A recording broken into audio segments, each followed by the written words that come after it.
Hi, I'm Ian. And I'm Tommy. And today we'll be talking about Kurschak's theorem. So, Kurschak's theorem. It's a geometry theorem about a dodecagon, which is a 12-sided polygon. Now, the theorem is about the area when a dodecagon is put inside a unit circle. So, we will start with the unit circle. A unit circle is a circle that has radius 1.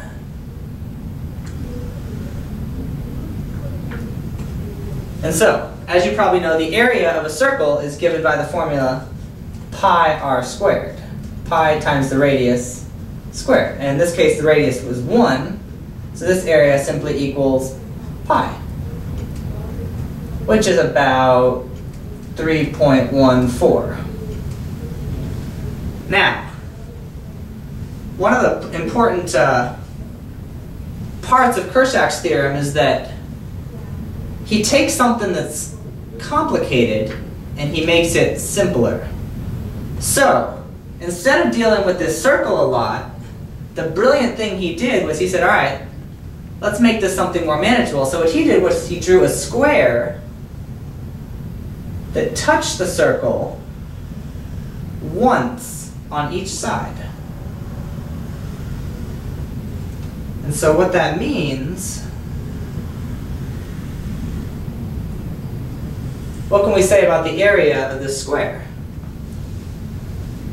Well, if you look at the radius, it's halfway.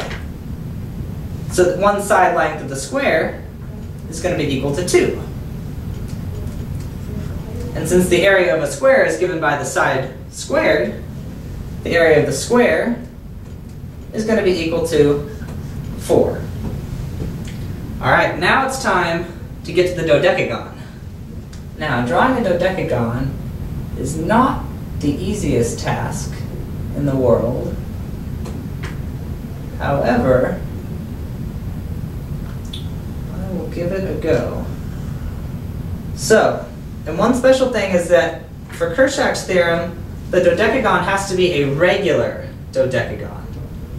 And what that means is that each of the sides is the same length, and each of the angles on the inside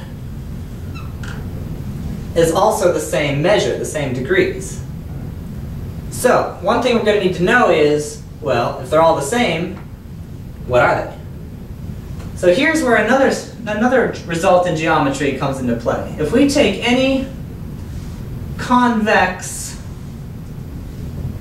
polygon, which basically means that there's no valleys, no points on the inside,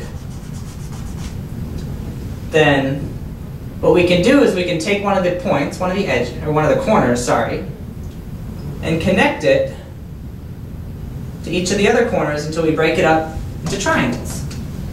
And as you probably know, the angles inside a triangle have to add up to 180 degrees. So, in all of these angles, for all of these triangles, are all of the outside angles of this polygon added together. So for this one, there are 5 sides to this polygon, which means that by connecting to making triangles, we can make 3 of them. And so, since each triangle has 180 degrees inside of it, all the angles around this polygon, this pentagon, are going to have to add up to 3 times 180 degrees, which in this case is 540. And then to find, if it's a regular polygon, that means that all of these are the same. So all we have to do to find out how big each one is divide this by the number of sides, which in this case is 5. So our answer would be, what is that, 108? 108. And so the similar thing can be done for any polygon. So in the case of our dodecagon, we have 12 points. So we could draw from one point a line to 10 of the other ones and make 10 triangles. And so if we do that, then all of the angles are going to be 10 times 180 degrees, which is going to be 1,800 degrees. And then since each one's the same, we divide that by 12. And the answer is 150 degrees. So each angle in here is 150 degrees. And that's going to be important in a minute.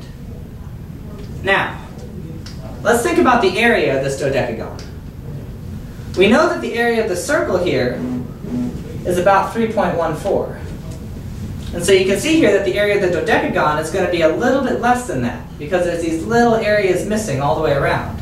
So if you had to guess, you could say that the area of the dodecagon is probably going to be about 3, a little bit less than that of the circle. And so what Kurschak proved in a paper he wrote back in 1898 was that the area of the dodecagon is exactly 3. And now we're going to show you how he did that. You're on. So the whole idea of Kurschak's theorem, and I'm going to get rid of this circle because we actually don't need it anymore. We just need the square that's formed by the circle. So the biggest thing in Kurschak's theorem is taking this complicated shape, this dodecagon, and breaking it down into small, easy to deal with parts. And the simplest figure that you probably deal with in geometry is a triangle. So let's break it up into triangles. I'm going to do this by just connecting the center to each of these points. Since each of these points lies on the circle that I just erased, all of these are going to be the radius, which we know is equal to 1. All of these lines that I'm drawing now are going to have a length of 1. Alright, so now we have something that is slightly more manageable. We've got triangles, we've got 12 triangles, all with side lengths, 1, 1, and then whatever the side length of the dodecagon is. We don't really care about that. We just, it turns out not to matter at the end. So that's better, but if we can break it down smaller, maybe we can find something that's even easier to deal with. So I'm going to do that by forming an equilateral triangle from this side.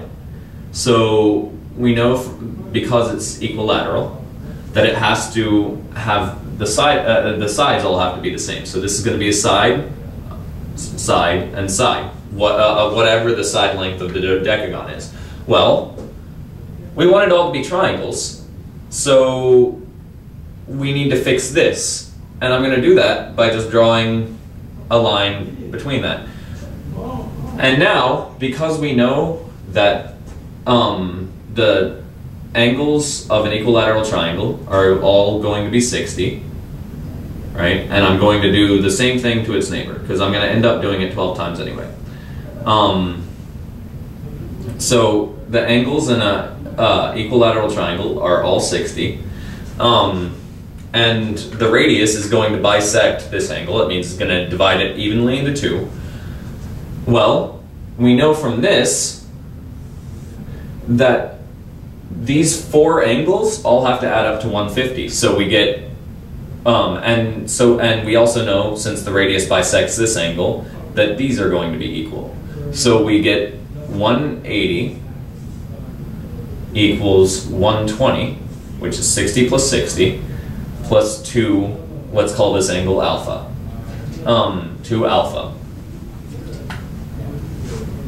And then, oh, I'm sorry, 150, not 180. That was a mistake. So we know that alpha, with a little bit of algebra, equals 15 degrees. And since